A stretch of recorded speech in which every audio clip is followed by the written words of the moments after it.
মানুষের কাছে জিতে লাভ নেই, কারণ যে জিতা মিথ্যা আশ্রয় নিয়ে মানুষের সাথে জিতা হয়, সে জিতা লাভ নেই। কারণ আল্লাহ এবং আল্লাহর রাসূলের কথা অনুযায়ী মেনে চলাকে ওরই জেতা। কারণ আপনি জান্নাত পেলে আল্লাহ তাআলা আপনাকে বিনা হিসাবে জান্নাত দান করবেন। এটাই তো বড় জেতা।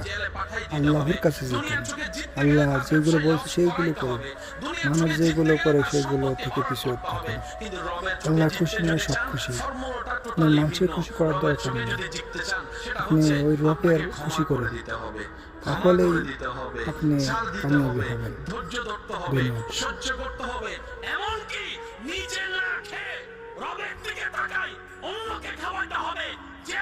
দুশ্মনী করেছে আজীবন, তাকেও সামনে পেলে সুন্দর মেহমানদারি করতে হবে।